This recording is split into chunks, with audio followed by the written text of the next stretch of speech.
What is up, gamers? Staxwell's back at it again today with another market watch. Isn't it kind of funny, like 3 days after I say the Prism cards are a little bit too cheap, they immediately shoot up in value. So, yeah, Prism won a battle hardened, AGE concluded. These heavy hitter prices are finally calming down a little bit. A lot going on in the market. I don't want to waste any more time. Let's just go ahead, jump straight into it here.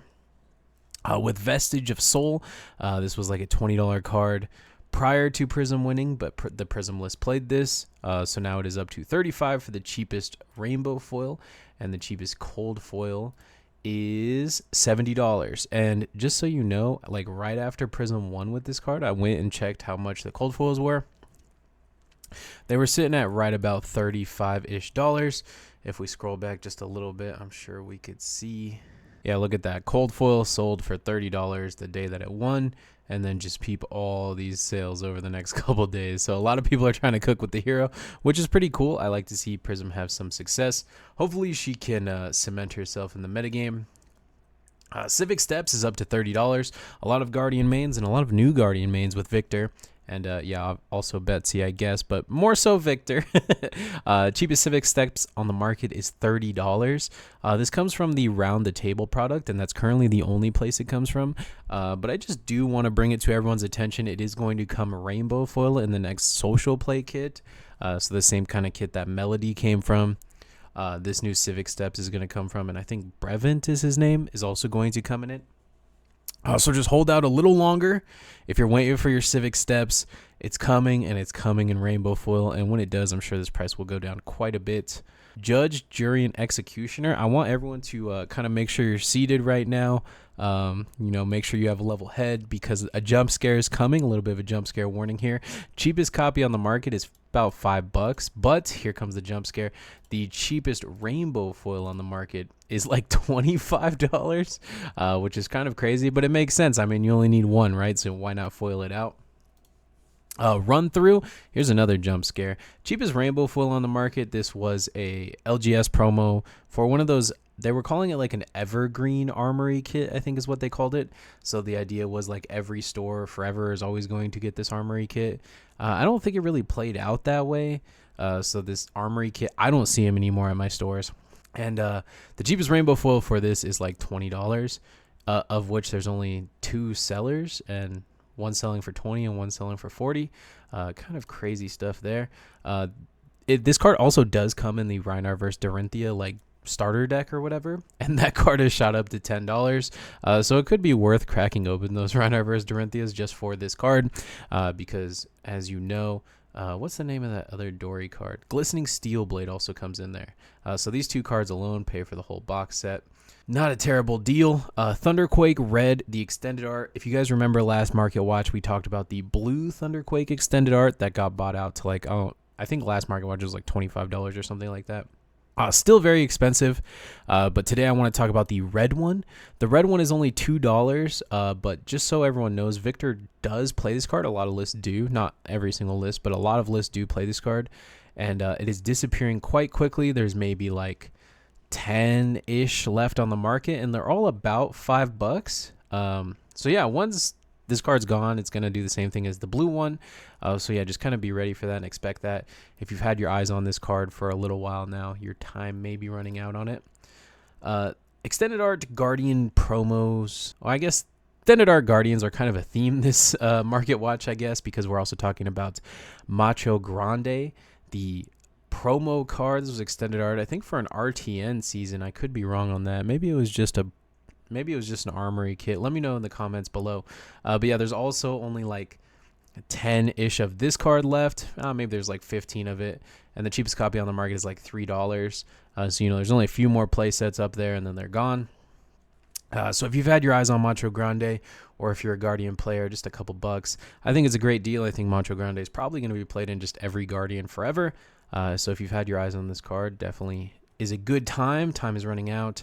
Light of Soul, again, Prism won that battle harden. So any card in that Prism deck is just going to go crazy. Light of Soul just so happens to be one of them. Cheapest rainbow foil on the market is $81, and the cheapest cold foil on the market is now $250. Actually insane. Hold on, we need to go back. We need to see what this was before it won. We have to. Before it won, the cheapest rainbow was like 83, so not that bad, and the cheapest cold was like 180. So yeah, the price definitely did move kind of substantially, but it's not like totally crazy, I guess. Kasai, there will always be, I guess this kind of also goes for Prism. You know, you could have all of the market analytics and the print run numbers and this and that, and you can try and math this out and try and financial advice your way any kind of way in this market, but you'll never be able to truly account for the waifu tags. Kasai's not the best hero from heavy hitters. Kasai's not the most popular heavy hitters hero, but she's got the waifu tax on her, and that keeps her at the $600 price tag for the cold foil Marvel. You know, maybe I am just hating a little bit because I don't have one. But yeah, beautiful card. And I think Kasai the next Prism? It kind of feels like it is.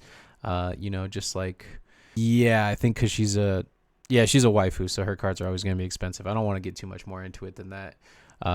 I also want to look at the Prism Angels. All of them are creeping up a little bit, but they're nowhere near where they were before heavy hitters came out, before the new weapon got spoiled. All this stuff was way more expensive than it is currently.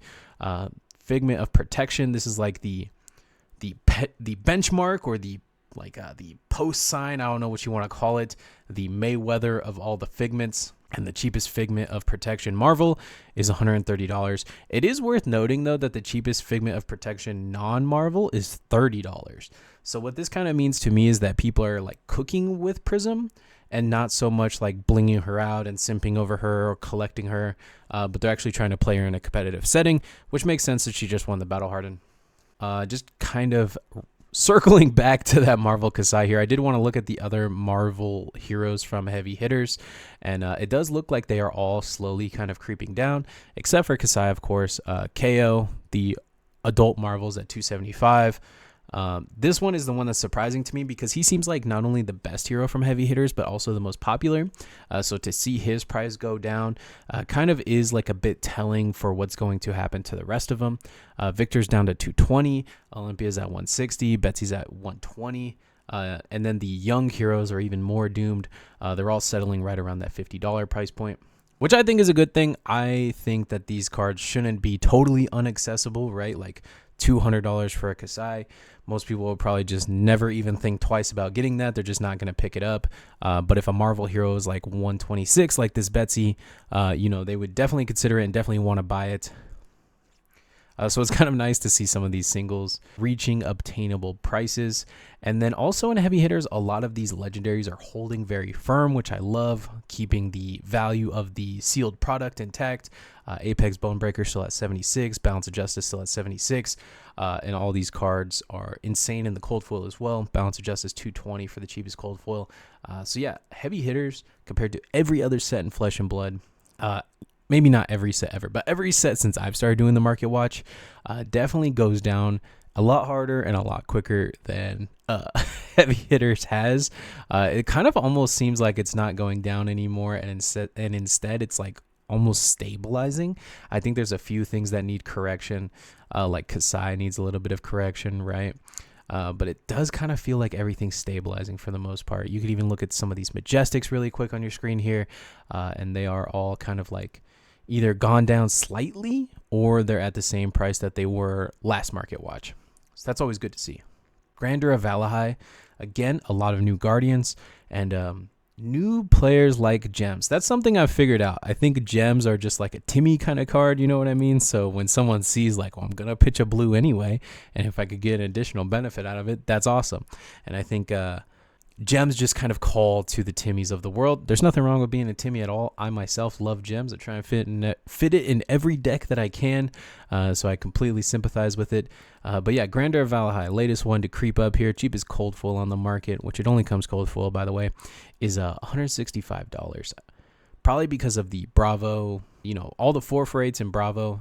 You just really pair well with this Grandeur here. It makes sense why it's going up.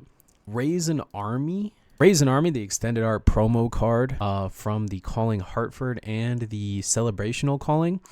Cheapest copy for just the Raise an Army card is at $90, and then the Centauri Sellsword is $50, which puts the total TCG player price of the bundle of the 2 cards together that you get for entering the calling is $140, which is nearly the price of the Fabled package. So, you know, basically making it kind of, in a way, free to enter the tournament, free in quotation marks. If you're a Kasai player, I don't want you to scramble to get these either, because they're also coming in the calling for LA. For Pro Tour LA, there's going to be a calling at the Pro Tour LA.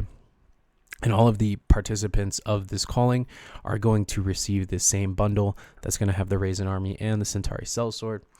So I expect this price to go down kind of a lot after that Pro Tour, because there's going to be so many. That calling literally might be the biggest Flesh and Blood tournament ever. So I expect 6, 7, 8, 900 more copies of Raisin Army to hit the market after that weekend. So, you know, if you could hold off, if you're okay with playing the non-foil, non-extended art copy of the card, then I would definitely recommend doing that, at least until Pro Tour LA is over. Terminator Tank, I pull this one up as an example, but all of the Teklo Vossen cards are going up. I'm not sure if it's just Teklo Vossen's not horrible anymore now that Dromai is not super popular and Icelander isn't a deck anymore. It kind of feels like Teklo has legs. Definitely when Bravo's a very popular deck, Teklo Vossen's super strong into Bravo. And you know, I just got top 4 at the AGE event, so a lot of things going for Teklo Vossen, and his cards are kind of creeping up as a result of that. Terminator Tank and War Machine were both at $19, $20 a couple weeks ago. Now they're both up to $25, $26. So not an insane jump or anything like that, but it is kind of indicative that people are cooking with this and people are getting confident enough to start foiling these cards out. Hatchet of Body and Hatchet of Mind. So Hatchet of Body is $45 for the cold foil. That's crazy that we called this, by the way. We literally said in our market watch prior to Heavy Hitters that it's very possible that one of the new Warriors is going to want to play Hatchet of Body and Mind. And then here we are, Olympia's playing it. For those who don't know, this is kind of the preferred way to play Olympia at the moment, is that Hatchet's game plan. Cheapest body is $45, and there's only 3 listed up here. That's the bad news. The good news is that Hatchet of Mind is $22, and it's only cheap because there's just still a few left up here. So there's 5 copies left. They're $25-ish.